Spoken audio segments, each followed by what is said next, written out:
Sahabat SDA, kembali lagi di podcast Air, Mengelola Air untuk Negeri. Persembahan Direktorat Jenderal Sumber Daya Air dan Kementerian PUPR. Bersama saya Suara Andika Emil. Dan saya Nami. Di episode kali ini nih Nami, ini seru banget karena kita akan menginspirasi banyak milenial dan anak-anak muda di luar sana. Wow. Tahu nggak kenapa? Aku nggak tahu. Boleh dijelasin nggak tuh Kak? Kenapa? Karena hari ini kita bersama orang yang sangat istimewa dan spesial, bagian dari Kementerian PUPR. Ada bersama kita hari ini Kak Hana Hamida. Apa kabar? Hai. Baik Kak. Kita nggak tosan. Oh iya, tos dong. Hana, beda banget kalau orang istimewa dan spesial itu danannya masih rapi. Kalau kita juga harus auranya berwibawa banget ya. Persis kan kayak saya juga kan. Ya sebenarnya sama loh. Sama ya. Kita putih-putih nih. Benar. Oh iya, karena benar. kita semua spesial di sini. Oke, hanya karena baju aku beda aku gak berprestasi gitu ya sepertinya. Intelek. Oke. Enggak. Tapi emang ngomong-ngomong tentang intelek tadi waktu Kak Hana datang beda banget gak sih vibes-nya ya? Berasa banget ya berprestasinya. Dan gak menyangka bahwa ternyata ASN itu muda dan fresh kayak gini. Benar-benar isinya juga ternyata lebih banyak millennials ya. Betul. Selama ini ternyata mungkin banyak banget orang-orang kira mungkin orang-orang kementerian tuh mungkin Iya, udah pembawaannya serius, kaku dan lain sebagainya. Enggak. Ini ada Kak Hana Hamida yang luar biasa memberikan image yang fresh banget. Betul untuk banget. ASN khususnya di Kementerian PUPR. Kak Hana, ceritain dong gimana sih awal mulanya kakak bisa tergabung menjadi ASN di Kementerian PUPR di Jen SDA? Iya, jadi waktu itu tahun pembukaan CPNS memang aku pilih Kementerian PUPR ya waktu pendaftaran. Yang menginspirasi aku untuk masuk Kementerian PUPR itu kebetulan memang Pak Bas sendiri karena karena saat itu momennya ya di kampus aku itu kalau mau ada wisuda ada bincang-bincang sama alumni dari kampus. Kebetulan Pak Bas itu kan memang alumni UGM. Nah di situ aku tuh langsung kepikiran kayak Pak Bas tuh keren banget ya, aku lihat kayak beliau dari UGM, berarti aku bisa juga dong sekeren beliau. Jadi aku pilih untuk masuk ke Kementerian PUPR. Kebetulan ada pembukaan untuk jurusan aku gitu, yang sesuai studi aku. Jadi Hana waktu itu pas lagi wisuda, Pak Bas hadir sebagai salah satu pembicara. Iya, pembicara. Terinspirasi lah tuh. Iya, langsung terinspirasi. Luar Keren biasa. banget. Biasa ya, sosok Pak Bas ini memang Benar. dicintai banget dengan masyarakat Indonesia. Keren emang ya, terinspirasi sama Pak Bas lagi-lagi. Betul. By the way, akhirnya setelah bergabung menjadi salah satu bagian dari ASN Kementerian PUPR ini, khususnya di Ditjen SDA, itu kamu ngapain aja kesibukan awal-awalnya? Iya.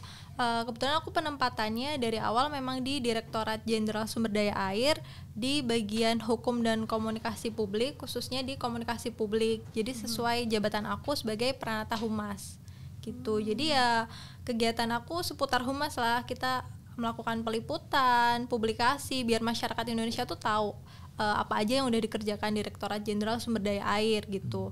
Turun ke lapangan juga dong pastinya. Iya dong. Jadi walaupun kayak gini ya, kita tetap ke lapangan ya, walaupun nggak mengerjakan teknisnya ya, tapi kita liputan. Jadi biar masyarakat tuh tahu kita tuh punya apa aja.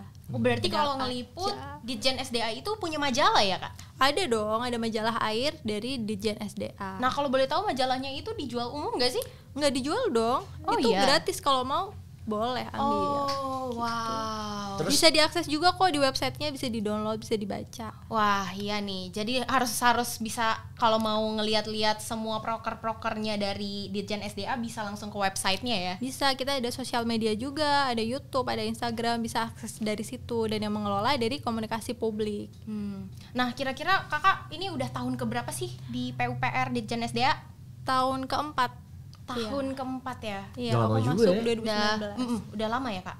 Ya, belum dong. Belum. Sebenarnya 4 tahun masih baru lah ya, maksudnya masih masih hitungannya singkat baru ya. dengan jangka panjang sampai nanti pensiun. Benar.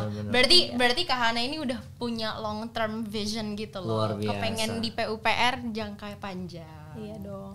Jadi sebenarnya kesibukan Kak Hana tuh selain bekerja ternyata belajar juga ya Kak? Iya, aku Betul. baru Sebagai salah satu ASN terpilih. Teladan, terpilih, berprestasi, kurang komplit apa? Komplit banget Cantik deh. juga. Ya spesial deh, udah kayak martabak ya. Kenapa? Karena dia mengambil sebuah program di PUPR itu yang namanya Magister Super Spesialis Non Teknis. Ngerti nggak lo? Enggak. Sama. Langsung ditanyain aja. Emang apa sih Kak itu program apa? Iya, jadi magister super spesialis non teknis ya khususnya itu salah satu program beasiswa dari Kementerian PUPR untuk ASN PUPR yang jadi internal untuk ambil studi S2 yang udah kerjasama dari PUPR dengan beberapa universitas. Jadi udah ditentukan apa studinya dari dari organisasi ke universitas gitu. Jadi udah tepat sasaran lah. Jadi sekarang nih lagi sambil ngambil studi S2 juga ya? Iya, aku baru ambil studi Luar S2. biasa, kerja, Sebentar. belajar, sekolah. Wih. Tapi aku penasaran. Oke, lagi studi nih. Terus Iya. kerjanya gimana? Iya. Iya, jadi aku belajar ya, studi itu tugas. Jadi namanya tugas belajar. Jadi memang tugasnya belajar. Jadi untuk pekerjaan yang tadi yang aku sebutin itu yang awal itu? ya sementara nonaktif dulu gitu. Oh, diberikan tugas lainnya terus suruh belajar. Enak Iya. banget. Enak banget ya ternyata. Terus Enak tetep sih, tapi terima berat juga. salary. Tetap Tetap dong, tetap. Jadi Wah. kita tetap menerima salary sama ada tunjangan belajar gitu. Tapi ngomong-ngomong meskipun kita semua pengen kayak Hana, tapi gue yakin nggak segampang itu sih. Betul, nggak segampang itu. Iya dong. Benar Kalau ya? lurus itu kan kita jalannya nggak cuma di jalan tol ya. Pastinya. Nggak selalu lurus aja gitu belok-belok. Ya untuk ikut ini ya memang ada beberapa tahap gitu kan dari organisasi kan ada penawaran nih, ada penawaran kita daftar. Nanti setelah daftar kita tes juga, ada beberapa tes. Ada tes Bappenas. Terus kebetulan karena aku di UI itu ada harus ikut tes SIMAK UI. Jadi walaupun udah kerja sama, universitas tetap mensyaratkan untuk tes itu. Kalau nggak lolos ya nggak Yang bisa. nggak akan gitu. ini ya, nggak akan bisa masuk atau ikut join program itu. Tapi Iya. ngomong-ngomong tentang program beasiswa magister super spesialis non teknis nih ya, Iya. emang apa sih Kak bedanya dengan beasiswa lain kayak yang kita tahu kayak LPDP dan lain Iya. sebagainya itu apa? Bedanya di PUPR ini sebelumnya aku udah ada magister super spesialis tapi ke anak-anak teknik karena kan kita tahu core bisnisnya Kementerian PUPR kan emang di teknis ya. Iya, Jadi di rata-rata anak teknik ya. Betul. Jadi di tahun Lulusan aku teknik. ini pertama ada non teknis. Jadi anak-anak selain teknis kayak aku komunikasi basicnya itu ada akuntansi, hukum. Oh, jadi jurusan Gitu. non teknis itu ada akuntansi, Hukum, ada ilmu komputer itu ilmu ada. komputer, dan yang Hana ambil sekarang Ilmu komunikasi. ilmu komunikasi. Cocok Iya. loh sama kita. Jadi bedanya lagi kan karena ini udah program dari organisasi ya. Jadi udah apa ya, porsinya udah ditentukan. Ini kebutuhannya organisasi untuk ini. Jadi udah sesuai. Kalau mungkin beasiswa lain kan belum tentu pas dengan kebutuhan organisasi gitu. Oh, paham. Jadi yang kakak Iya. pelajari juga itu yang akan di nantinya apa ya? ilmunya akan diterapkan Diterapkan langsung. di ya. organisasi langsung. Dan spesialnya juga kita tuh menempuh pendidikannya kalau biasanya S2 itu 2 tahun ya regulernya karena kita super spesialis. Oh iya benar, super, Super ya. spesialis. Oh, iya, Spesialis. Nah, ini nih super Benar. spesialis. Iya, jadi kita dituntut selesai 18 bulan dengan praktek lebih banyak daripada teori gitu. Gue lagi mikir 18 bulan itu berapa lama sih? 1,5 tahun. Tahun ya. Jadi normally S2 2 tahun Iya, ya 2 yang kita tahun. tahu ya. Ini harus selesai 1,5 tahun. 1,5 tahun. S2 kan susah banget Hana. Bener nggak? Bukannya harus tesis dan segala Iya, macem bolak-balik. Iya dong. Ngajuin lagi. Aku udah nggak kebayang sih Kak. Ini kepala aku udah 1,5 berat banget waktu denger 1,5 tahun keluar. Karena Oh, oke. anak-anak yang skripsi aja itu bisa lama banget loh. Bener, bisa lewat dari 4 tahun. Sampai 5-6 tahun gitu. Betul. nggak salah. Ada yang 8 tahun. Benar, jadi mahasiswa abadi itu Kalau sebenarnya. nggak salah kan Hana juga masih nyusun kan? S2. Nami masih nyusun loh. Nami harus terinspirasi sama Hana. Sangat terinspirasi Nah. tentunya. Makanya kan tadi pengen daftar ASN di Ditjen SDA ya. Cocok. Cocok. Cakep.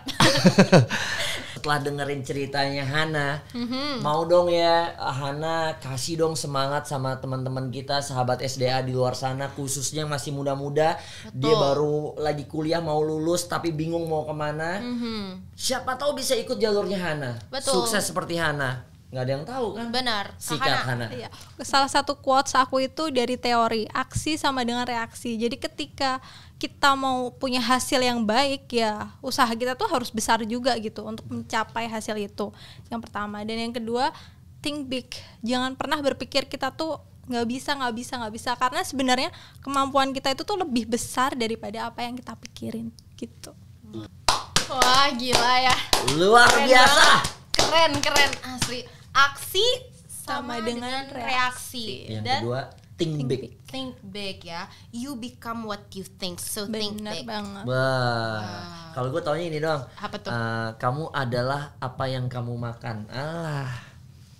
Ya udahlah, dia tepuk tangan juga apa sih? Oke, maka kita apresiasi ya Kak. By the way, ini obrolan Oke. kita ini nggak berasa waktunya Banyak. kita udah habis sana. Udah sayang banget. Masih Bentar mau ngobrol banget lagi. ya, Habis ini kita nongkrong Habis di luar. ini ya, Iya, sharing-sharing lagi sama Hana. Tentu Kak, aduh terima kasih banyak sudah datang di studio podcast Air. Sama-sama. Terima kasih banyak udah hadir pada hari ini. Tentunya udah bisa menginspirasi masyarakat milenial dan juga sahabat SDA yang ada di rumah. Terima kasih banyak ya Kak Sama-sama. Hana. Terima kasih udah diundang di podcast. Jangan kapok-kapok. Iya. Ya, Tentu dong, sering-sering ya.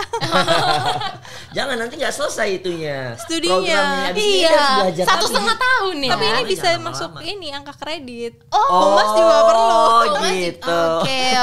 Oke. Ya intinya itu dia. Terima kasih banyak juga untuk sahabat SDA yang sudah nongkrong dan pantengin podcast kita di episode kali ini. Jangan lupa pantau terus update dan informasi seputar Ditjen SDA Kementerian PUPR di sosmed kita di Facebook, PUPR SDA, Instagram, Twitter, dan juga YouTube PUPR_SDA. Jangan lupa tadi juga di website ya, Kak Hana ya, ada sda.pu.government.id. Sampai ketemu lagi di episode selanjutnya. Saya Suara Andika Emil. Dan saya Nami, Pamit undur diri. Dah. Bye. Bye Hana. Thank Thank you.